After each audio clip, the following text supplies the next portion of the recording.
And welcome back to the show again. Thank you so very much for being with us in this new year. I am so excited in these first weeks, these first months of the new year, to make sure that we know the skills that we need to know the all of the important pieces of our toolbox that will help us be great entrepreneurs. And to that end, I am very excited to welcome my first guest today. He is an entrepreneur, but he is also very involved in customer engagement.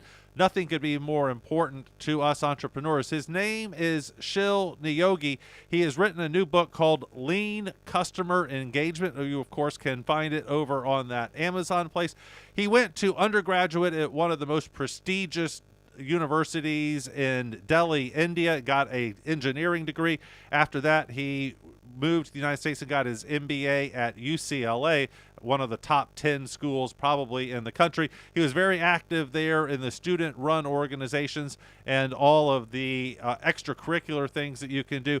After that, he's had an amazing career with some of the top companies that you can think of, including Arthur Andersen, my favorite company in the world, of course, Walt Disney, and Wipro, one of the top Indian consulting firms. But now he is out on his own as an independent management consultant, and we are very excited to welcome you to the show. Shil, how are you doing? Great. Thanks, Jim, for inviting me to the show. Did you have a good New Year? Everything work out well for you? Absolutely. It was wonderful for me. Excellent. Well, congratulations on the book. It just came out last October. The title again is Lean Customer Engagement. Is lean here referring to the lean methodology of startups? Tell me about the title of the book and where we're going. So again, I have come across situations where companies normally go ahead and spend quite a bit on a product or on a service that they think can provide value to customers or can be liked by customers. But then the whole idea of lean customer engagement is to understand customers first, understand what they value, and build that customer base kind of like an engaging zone, and we can talk about that later. And then involve that customer base in developing that product or the service or something. So in other words, without unnecessarily wasting energy and resources in unnecessary marketing and sales activities or product development activities, that you do only so much that is needed and get the most important value from the get-go. All right. Does that mean that it should be cheaper? Yeah, it shouldn't have any kind of waste at all, especially around marketing activities. Yeah. Okay, well, that sounds encouraging. I love that. Anything that's cheaper is better off for us. I know in the book you talk about your 4E framework, the 4 pieces of the E framework. Can you walk us through that? Sure. So what I tried to put together was 4 different types of interactions. Essentially, these are things that have been done by entrepreneurs, but they haven't necessarily been structured in the way I have structured. So as Peter Drucker had said, that every successful business is all about how you innovate and how you market. So what I have done is put the 4 E's as 4 different types of interactions where you can engage, where you can bring in customers or prospects into that engaging zone. So the first one is education, and we have done education in the past as entrepreneurs. So this one is more focused on enabling the entrepreneur with information about customers, the basic information. So think of building a swimming pool, right? So I always give that swimming pool analogy. So you are kind of getting the dimensions of the swimming pool. That's education. You kind of learn from the customer. You talk to the customer, what do they want? And you get the dimensions. The second E is enabling, brings in the whole idea of how can I make products or services available or accessible to our customers at reasonable prices. So that's very important. So value, and then how can we get those values across, so that those are easier things to use. So enable is kind of like, you. So back to our swimming pool analogy. So you get the dimensions in educate. In enable, you actually build the swimming pool, right? And the third aspect, the third E, is effect. So often what we do is we in this whole agile world these days, we kind of get into iterations. We don't exactly know when to stop. So effect is where you are looking at getting a maximum value point. That's the other MVP that I talk about, where you get all the maximum value points first, and then look at the bells and whistles, right? So that's what effect is all about, where you understand, you assess whether you're still providing value to the customer. And kind of like, you're basically building the swimming pool and then pulling all your customers into the swimming pool. That's effect or effectuate. And the fourth E is engage. So now that you have the customers in the swimming pool, you keep them in the swimming pool. You keep them entertained in the pool. So that they become customers to your next product, your product 2.0 or service 2.0.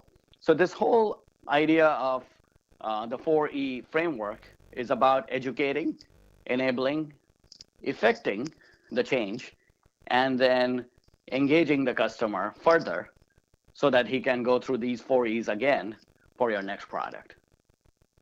All right. Well, that's great information for the entrepreneur. It sounds like something we really need to know.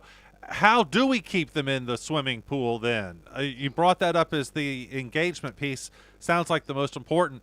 How do I keep my customers in the swimming pool? Do I add some concrete to the water and keep them in there I just turn it into concrete? How about that?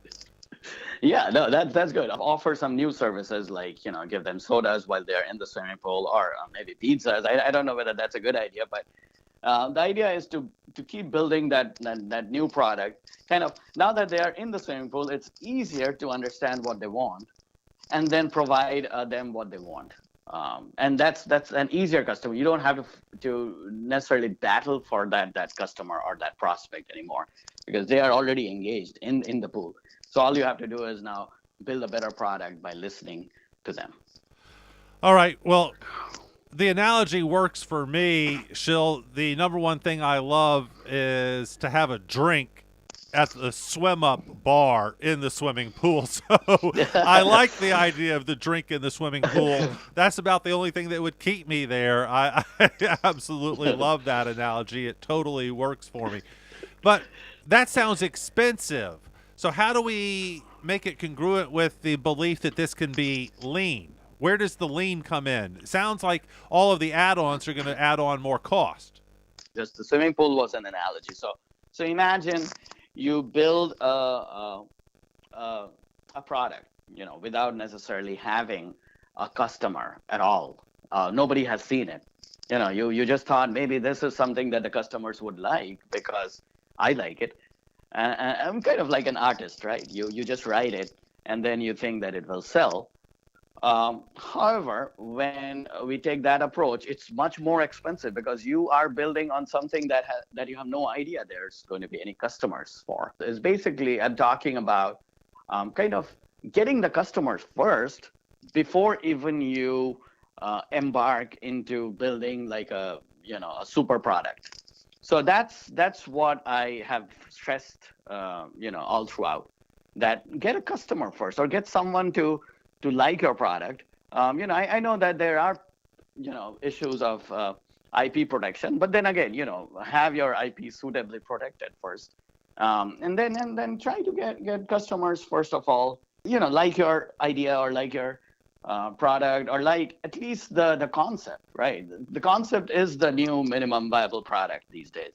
You kind of sell the concept and then see how people react to it, and accordingly you get your supporting functions around it, and then build a business. All right. Well, I'm beginning to understand the framework better now. Let's go back to some of the earlier pieces. The first E, educate. So, who are you educating? Are you educating the customers that the pool exists, or are you educating yourself about what your customers are going to want? Help me understand the education phase. I wanted to get the main components from marketing and sales functions. And education is not only, I mean, traditionally, education in marketing is all about telling customers what you have or what you're going to come up with. So what I have proposed, or what I have, through my experience, I have researched, and what I have written in the book is all about bidirectional education, which means that you are telling the customers that, okay, you know what, I have this product that can, or this service that can help you grow from one to two in terms of revenues. And you can use it with XYZ function, right? So, so that kind of education helps customers also give an input or feedback. You are telling about the concept that you have, and the customer either likes it and says, you know, this is actually excellent. It'll help me in ABC work, uh, and they support the whole idea, or they can actually give you a feedback that, you know, I would have loved it if it had three green lights on the top rather than one red light, which is also good, right? Because you are building a product for a customer who has to buy that product. So that's education. That's bidirectional. You kind of bring forth your ideas and get your customers' feedback, educate yourself, get all the data, and then try to build a product around those data points that you collect. All right. That makes a lot of sense, and I like the fact that it's bi-directional. I think that that's really important and will be beneficial as you're in this phase. Talk to me about the next phase, the enable phase. How does this relate to the customer? So now that you have some of the data points from Educate, you build on that. So let's say the three green lights that a customer suggested, you have to build on your product and remove the red light. So you take that idea, you take a few other ideas, you see how much the cost will be to put all that. Is it a cost that's kind of really high cost, or is it something that you can still do with if you eliminate a few other functions? And then you also look into the customers, right? Who is the most profitable segment you have? I mean, you cannot please everyone. You have to select the customer segment that is likely to buy your product first. And then obviously the other, secondary and tertiary ones who may like the product, who are not necessarily buying the product for the value you're providing, but maybe another value that may not be the main value that you're providing. You are bringing the product out with more data. You understand now the customer segments. You understand exactly what the values are. And then you iteratively build products or services and then provide it at a convenient price, and then obviously with promotion, and then you work the distribution aspects, the logistics, and any kind of advertising or brand building that you want to do around it. So this whole enable phase talks about these different ideas to enable the product and enable the customer so that he or she buys the product, which actually adds value that you determine during the educate phase. All right. I like that. Won't that, though, create tons of data? Aren't we going to get into a data problem here?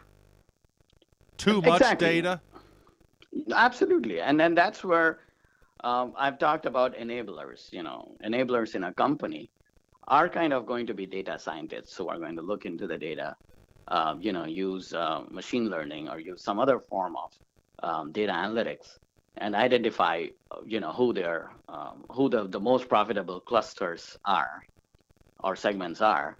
And then also they will look into the value, their value points, and then they will also look at the costs. So there's definitely a lot of work around identifying the best pricing, the costs associated with the pricing, also what the competitors are doing. So that kind of analysis also, as well as understanding customer or consumer behavior. All right. What do we do with the extra data? I mean, do we disregard some of the data that we accumulate then? We will get a lot of data, and we can keep it. We can store it for future product releases, or we can also use it to build other products that are not necessarily these products. Again, data is helpful, but then customer priorities also change. Advent of new technologies, new products, other market competition. So I think that's something that we'll have to think through before we throw out any data, because any data that we collect is going to be useful for future products as well as future releases of the same product. All right. And finally, let's move on to phase three, the effectuate phase. Tell me about this. You had asked me a question about how cheap the whole idea is, and that's exactly what the effectors do, where they are kind of always assessing whether they are providing enough value to the customers. And while doing that, are they spending more or less? Because the idea is not to just provide everything, provide the sun and the moon to the customer. The idea is to provide value that they need at a reasonable cost, because you don't necessarily want to get out of your own comfort zone. So that's why effectuation is all about managing burn rates, managing the number of iterations in that whole agile mode, identifying where we should just stop, because that's the maximum value point for both the consumers or customers or prospects, as well as for us. So that's where the effect plays, because they have to determine whether we are still rendering value or not, and how do we get all these customers into buying the product with that value point. So effectuation is all about managing rates and the value, as well as help customers make a decision within that value point. All right, that makes a lot of sense. And then finally, we come back to where we started with the engage phase. Is there anything about that I didn't ask that you should tell us? Did we get that when we talked about it at the beginning? Yeah. So just to add to that, engage is, again, you kind of, it's a cycle, right? So you educate, you enable, you effect, you keep providing the value that you want the customers to have, and then engage is identifying if they needed anything. So now you have the customers, you kind of ask them as to what would please them further, what would help them get more satisfied, and then again start that whole cycle of education, enable, effect, engage. So engage is kind of like farming or account management that we talk about. It's more like keeping your customers happy with your services, and then identifying other areas where you can grow your account or your business. So it's essentially an important part of the 4E framework. And it also is very interesting, because when we projected them on our 4 phases of product lifecycle, it kind of matches up well, because when we are in an introduction phase of the PLC, that's where educators help us, because they can help us identify more users of the product, what they want. And then when the product goes into from the introduction to a more growth pattern, that's where our enablers help in identifying where the growth, where the segments are, where the geographies are, where they can sell the product. And after that, there's maturity of the product. And that's where effectors help, because now we have limited resources and we have to identify where the dollars have to be spent most effectively. And finally, we have the decline phase in the PLC, where our engagers can give us that version 2.0 of that earlier product. And so that kind of chimes very well with the PLC, how it can kind of change the graph of the typical product life cycle to be a little more plateaued rather than the bell curve that we have always seen.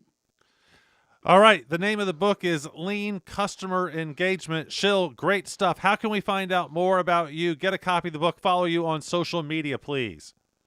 leancustomerengagement.com. You can find information about the product, about some videos, as well as other information about the book. And then there are several bookstores, that are selling my book. So you can always download that. You can find the ebook on Amazon as well, which is actually a very nice way, and it's again very inexpensive as well. Just to let you know. So, and again, it's being sold worldwide, so you can find a copy from the British Amazon or Indian Amazon. I think the price may be slightly different, so you can definitely gain advantage of that. All right. Yeah. Make sure you check out Flipkart. We have a ton of Indian listeners, Shill. So all of my friends in India go to Flipkart, and the rest of us will get it on Amazon. Shill, I hope you have a fantastic 2017. Thank you for being with us today, and we will be right back. Thank you, Jim.